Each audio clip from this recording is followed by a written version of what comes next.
हिंदी गद्य हमारे अगले लेखक हैं प्रोफेसर जी सुंदर रेड्डी, जिन्होंने लिखा है भाषा और आधुनिकता। यदि उनके जीवन से संबंधित जो स्मरणीय बिंदु हैं उनकी यदि हम बात करते हैं तो प्रोफेसर जी सुंदर रेड्डी का जन्म 1919 ईस्वी में आंध्र प्रदेश में हुआ था। इनकी प्रारंभिक शिक्षा घर पर ही हुई और ये तेलुगु भाषा में इन्होंने उच्च शिक्षा प्राप्त की। इसके पश्चात हम कह सकते हैं कि प्रोफेसर जी सुंदर रेड्डी एक श्रेष्ठ विचारक, समालोचक, उत्कृष्ट निबंधकार के रूप में इन्होंने ख्याति अर्जित की और 30 वर्षों तक आंध्र प्रदेश के आंध्र विश्वविद्यालय में हिंदी विभाग के प्रोफेसर हैं। साहित्यिक सेवाएं इनकी हिंदी भाषी प्रदेश के निवासी होते हुए भी हिंदी भाषा पर इनका विशेष महत्व रहा, अधिकार रहा और भाषा के प्रचार प्रसार में इन्होंने महत्वपूर्ण भूमिका निभाई। इनकी कृतियों की बात करते हैं तो इनकी कृतियां साहित्य और समाज, मेरे विचार, हिंदी और तेलुगु, दक्षिण की भाषाएं एवं उनका साहित्य, वैचारिक शोध एवं बोध, ये इनकी प्रमुख रचनाएं थी। भाषा शैली के अंतर्गत प्रोफेसर जी सुंदर रेड्डी की भाषा परमार्जित साहित्य खड़ी बोली कह सकते हैं, जिसमें सरलता, स्पष्टता, सुबोधता आदि गुणों से परिपूर्ण इनकी भाषा हमें देखने को मिलती है। इन्होंने संस्कृत, तत्सम आदि विभिन्न शब्दों का प्रयोग अपनी रचनाओं में, अपने निबंधों में किया, जो दृष्टिगत होता है और मुहावरे एवं लोकोक्तियों के माध्यम से इन्होंने भाषा को सरल और सुबोध रूप में प्रस्तुत किया। प्राय विचारात्मक, समीक्षात्मक, सूत्रात्मक, प्रश्नात्मक आदि शैलियों का प्रयोग इनके साहित्य में हमें देखने को मिलता है। हिंदी साहित्य में इनका विशेष स्थान रहा। साहित्य जगत के उच्च कोटि के विचारक, समालोचक, निबंधकारों में इनकी गणना की जाती है। कह सकते हैं कि इनकी रचनाओं के आधार पर इनके विचारों की परिपक्वता, सटीकता, ऐसे अनेक स्पष्ट विषय हमें दृष्टिगत होते दिखाई देते हैं और अटूट साधना का परिचय देते हुए ये हमारे लिए आज भी प्रेरणादायक है, प्रेरणा के स्रोत हैं, ऐसा माना जाता है। हिंदी साहित्य जगत में अपना विशिष्ट स्थान रखते हैं, विशेष पहचान रखते हैं। ऐसे थे प्रोफेसर जी सुंदर रेड्डी, लेखक, जिन्होंने पाठ लिखा है भाषा और आधुनिकता। भाषा क्या है? प्रस्तुत निबंध में इन्होंने इसके ऊपर अपने विचार प्रस्तुत किए गए हैं और आधुनिक समय में आधुनिकता उसे कैसे प्रदान की जाए, वैज्ञानिक दृष्टि से भाषा की आधुनिकता पर इन्होंने अपने विचार व्यक्त किए। जैसा कि हम सभी जानते हैं, परिवर्तन का दौर है। विज्ञान की इस दौड़ में आधुनिक समय में भाषा में परिवर्तन की आवश्यकता है। इसका चिंतन, इसका मंथन इनके द्वारा इस निबंध में किया गया है। जैसा कि सबसे पहले उन्होंने बताया है कि भाषा परिवर्तनशील है। भाषा में परिवर्तन समय समय पर होना चाहिए। जैसे लिखा है कि भाषा में सदैव परिवर्तन होता रहता है। भाषा परिवर्तनशील होती है। परिवर्तनशील होने का अभिप्राय है कि भाषा में नए भाव, नए शब्द, मुहावरे, लोकोक्तियां, नई शैलियां निरंतर आती रहती है। परिवर्तनशीलता ही भाषा में नवीनता का संचार करती है।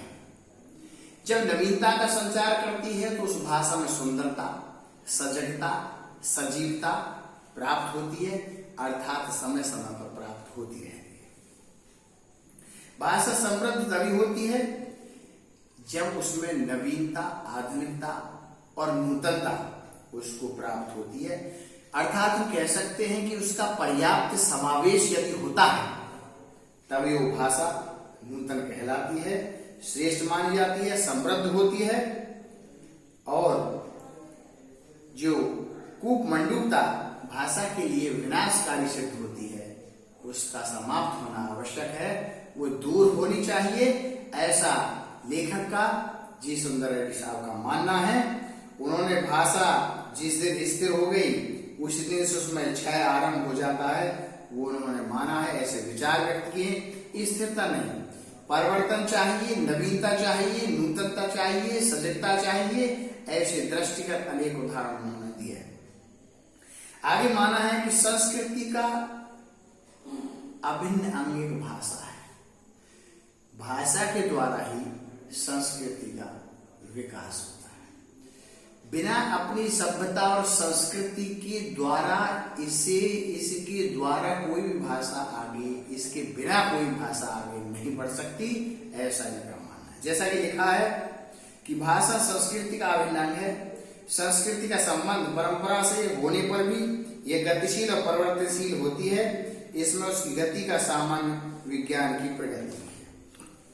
जैसा कि पहले बताया कि इस परिवर्तन के दौर में, इस विज्ञान के दौर में ये आवश्यक है वैज्ञानिक आविष्कार, अंत जो हमारी संस्कृति को प्रभावित करते हैं उन्हें लाना चाहिए, अपनाना चाहिए, उनको ग्रहण करना चाहिए, उन्हें सीखना चाहिए, तभी भाषा को आधुनिकता प्राप्त हो सकती है और भाषा निरंतर उन्नति करती है।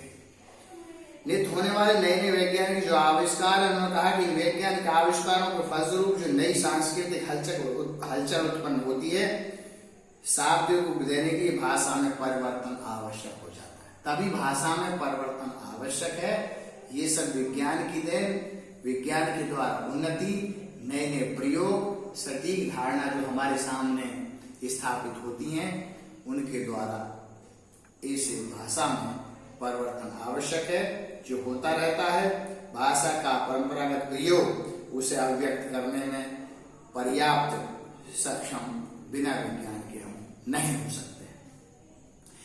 इन्होंने आगे बताया कि भाषा में जो परिवर्तन है वो कैसे संभव है, कैसे किया जा सकता है। इनका मानना है, लेखक अर्थात लेखक का मानना है कि भाषा को युगानुकूल बनाने के लिए किसी व्यक्ति विशेष अथवा समूह का प्रयत्न होना चाहिए। भाषा की गति स्वाभाविक होने के कारण वह प्रयत्न विशेष की अपेक्षा नहीं रखती है। परिवर्तन की गति तीव्र आवश्यक होती चली जाती है, यानी परिवर्तन के द्वारा उसे गतिशीलता प्रदान होनी चाहिए, उसमें गति आनी चाहिए। भाषा का नवीनीकरण केवल हम कहेंगे आचार्य या हिंदी साहित्य के जो पंडित हैं, विद्वान हैं, उनके द्वारा ही संभव है। भाषा गतिशील इससे नहीं हो पाती है। सीधा संबंध जनता से, जनता द्वारा किए जाने वाले उन सब प्रयोगों से है। भाषा जितनी अधिक जनता द्वारा स्वीकार एवं परिवर्तित होती है, उतनी ही अधिक जीवंत और चिरस्थायी होती है। साथ ही साथ कह सकते हैं कि भाषा में आधुनिकता एवं युग के प्रति अनुकूलता भी तभी आती है जितनी भी जनता के द्वारा स्वीकार्य होती है, जनता उसे स्वीकार करती है।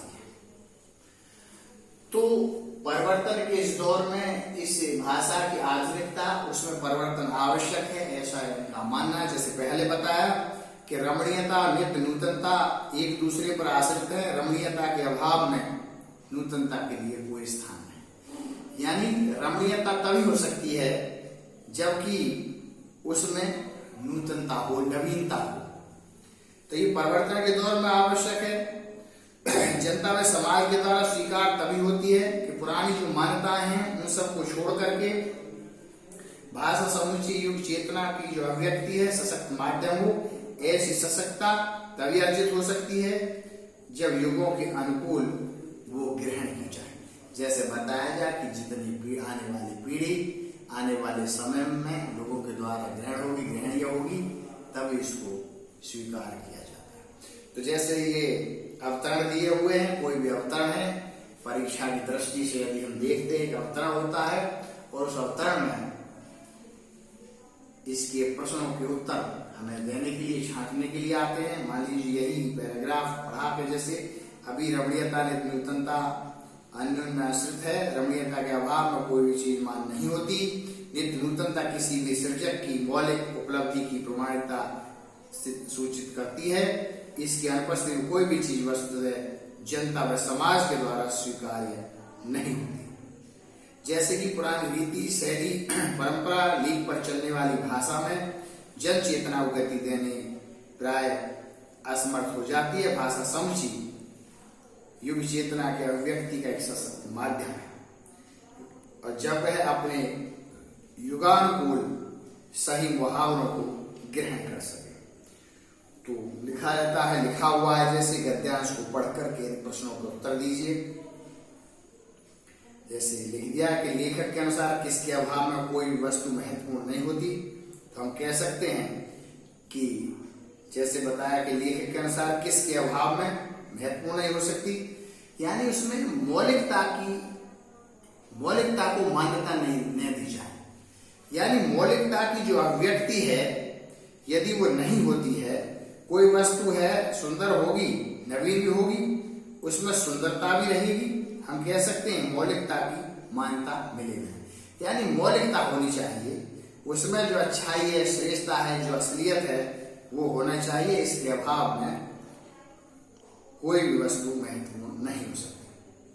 दूसरा जब जैसे बताया कि लेखक के अनुसार किसी रचना को समाज में स्वीकृति नहीं मिलती, तो जनता और समाज के द्वारा यदि कोई भाषा स्वीकार्य नहीं होती तो उसको स्वीकृति श्रेष्ठ ढंग से नहीं मिल सकती, क्योंकि रचनाकार अपनी रचना के नवीन एवं मौलिक दृष्टि का जो अभाव है उसको रखने के लिए उसकी आवश्यकता है। तो कह सकते हैं कि किस रचना को समाज में स्वीकृति नहीं मिली है कि रचना अपनी रचना में नवीन और मौलिक जो दृष्टि है, जो रूप है, यदि उसका अभाव दिखाई देता है तो उसको स्वीकृति नहीं मिल सकती है। दो शब्द हैं रमणीयता और अभिव्यक्ति, यदि ये हैं तो इनकी दृष्टि से पूछ लेता है। जैसे शब्दार्थ हमने दिए, रमणीयता माने सुंदरता है, अभिव्यक्ति किसी विचारों को व्यक्त करना है, उद्देश्य उद्देश्य रखने वाली है, ऐच्छिक इच्छा पर आधारित है, प्राण तत्व आत्मा है, नूतन नई नवीन या नवीनता है, प्रयुक्त होना प्रयोग होना है, सार्थकता उसकी उपयोगिता है, पूर्वाग्रह पहले से स्थापित कोई धारणा है। तो इसमें रमणीयता है, तो ता प्रत्यय लगा दिया है, अभिव्यक्ति में अभी उपसर्ग है। तो इस तरह से शब्दों के द्वारा इसी में से ये प्रश्न बनते हैं, पूछे जाते हैं।